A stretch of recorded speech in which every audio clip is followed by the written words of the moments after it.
Binawian ang dalawang Victoria matapos pinakalas yan si Roland Kita dito sa last na ahon dahil dumikit nga si Carl Cueva. Siya naman ang nagpapakalas. Matinding balatan sa ahon at sino kaya ang magtatagumpay sa kanila dahil dalawa kanina ang 7-11, dalawang Victoria pero si Roland Kita ay bigla itong bumanat sa siko at ito ay nakalusong na. Nahirapan na dito ang mga Victoria dahil dumikit nga si Jonel. Napakahirap din yung ginawa rin ni Roland Kita dahil malayo siya sa grupo, tiniis niya dahil pinulgas ni Yannick Reyes, dinala yung kanyang coach papunta sa harapan kaya si Roland Kita nag-jump at ito ay nakawala siya. Pinapakalas na to nila ni Nicole, pati si Grospe binanatan pero napakahaba rin itong pang-tiis dahil kapag wala ka sa kondisyon, kapag ikaw ay pinapakalas, talagang hindi ka na makakadikit pero napakatindi yung puso nito dahil sana ito sa ibang bansa kasi ito lumaro kaya nandito yung tiis niya plus veterano talaga to. Kung nagkataon nun nandito kaya si Edson sa grupo, handa kaya siyang bumawi ngayon. Yun nga lang, si Edson naubusan dahil sa patag siyang nagtatrabaho, talagang inubos niya. Pagsampa ng ahon ng payapa, talagang doon na tumukod at kumalas si Edson dahil tapos na rin yung kanyang mission. Kaya ito na si Roland Kita ng time 7-11. Grabe yung kanyang ginawa rin Binanatan siya ni Nicole, pinapakalas siya pero ang nasa mindset niya kanina, aabutan ko rin yan dahil magmiminulel dahil ahon. Ang mga sprinter kapag usad sa ahon, napakahirap talagang talunin dahil may pang-remate. Yung mga climber na talagang maiiwanan rin pagdating na sa remate yan. Yun nga lang, dito mag-success kaya itong si Roland Kita sa kanyang breakaway rin dahil syempre naghahabol rin ang dalawang Victoria rito. Kumbaga hindi rin sila papayag dahil kanina si Roland Kita ang pinapakalas pero ngayon baliktad na. Siya na yung nagpapakalas mga nagpapakalas sa kanya at dito talagang pinipiga ni Roland Kita. Ang iniisip niya dito, wala na bukas to kung sakaling ako'y madidikitan. Kaya kong rumimati dahil patag. Mas pagod ako pero mas pagod rin ang nasa likuran yung naghahabol sa akin dahil kung pariha sila ng speed rin, hindi didikit rin kay Roland Kita. Kailangan mas mataas ang speed ang naghahabol. Grabe yung tiis rito ni Roland Kita. Walang putol yung ating video rito para makita natin kung anong ang ginagawang pagpapadyak rito ni Roland Kita. Bakit hindi siya maaabutan rin dahil nasa mindset niya rito na itutuloy talaga niya dahil kapag inabutan siya, may pang-remate dahil isang sprinter. Kapag hindi rin mataas yung speed ang naghahabol, hindi makakadikit rito dahil parihas to mga pagod na. Kumbaga, si Nicole talagang pagod na rin yun dahil kanina talagang bumanat. Napakahaba rin yung breakaway rin Nicole Talagang inabot rin siya dahil dinahandahan sa mga sprinter din Kumbaga, hindi na binibigla daw, baka dumugo. At dito, maraming lubak-lubak yan pero hindi na iniisip ni Roland Kita yung lubak. Ang nasa isip niya dito, kapag nakatawid ako sa finish line, babalikan ko na lang yung mga lubak bagos para sementohin. Lamang ng 20 seconds. Kumbaga tanaw lang rin siya nung ating second group din. Pero hindi niya iniisip dito na may second group. Ang iniisip niya rito na ang finish line. Yun ang mahalaga. Kaya tuloy-tuloy siya rito sa kanyang pagpapadyak. Grabe Kumbaga, madalas natin makikita kapag national solo breakaway at ngayon solo breakaway si Roland Kita ng time 7-11, dating go for gold. Masasagad na kaya niya hanggang finish line to? Grabe. Kumbaga halong kaba, halong emosyon, halong lungkot din kapag inabot siya rito rin Siyempre babanat ang mga nasa likuran pero ang iniisip niya rito na sana nandyan na yung finish line sa harapan para tapos na ang laban. Pero tumatakbo pa ang oras. Kita nyo naman yan pagod rin to dahil sulo niya Kumbaga salo niya lahat ang hangin.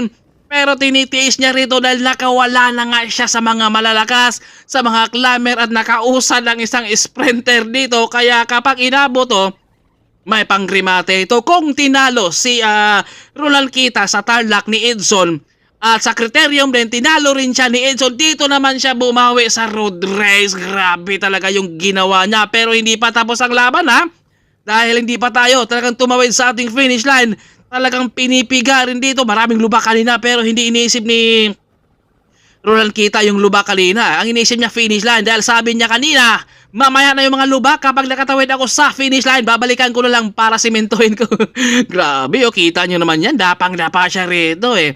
Dahil ang gusto niya dito na makatawid na sa finish line, pero kapag nakausad naman siya at nakaahon ng flyover ay na mahirapan na talaga siyang abutan dahil syempre ay malapit na yung ating finish line. Grabe yung ginawa niya. Malayo eh. Magkasama to sila kanina nila Tugawin, Oranza. Yun nga lang si Yannick Reyes talagang pinulgas niya. Hinatak yung kanyang course kaya dumikit.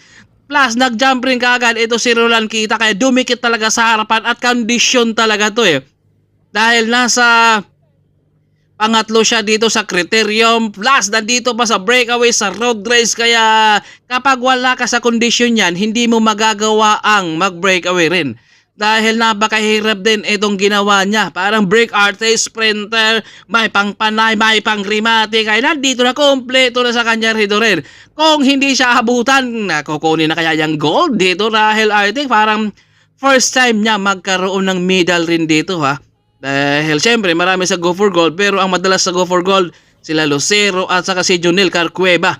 Kumaga dito dahil lumipat siya sa Team 7-11. Masusungkit na kaya ni Kita dito ang gold dahil rito Kita nakairo na yan. Pagod na rin talaga yan ha. Ramdam niya dito yung pagod pero ang nasa isip niya dito sana nandyan na yung finish line para tapos na ang laban dahil nakawala na ako kung sakaling ako'y aabutan sana ay hindi aangat. Anong aangat? Aangat ang Pulicatel dito kasi kapag road race, ang kalaban mo talaga dito Pulicat eh. Dahil syempre, nandun yung mga balatan, tulin. Kapag biglang interval sa may minaw, syempre, aangat yung mga pwersa niyan. Dahil kapag paubos ka na, doon ka talaga tatamaan ng Pulicat din. At dito kahit pagod na siya, pero sinusubukan pa niyang pwersahin.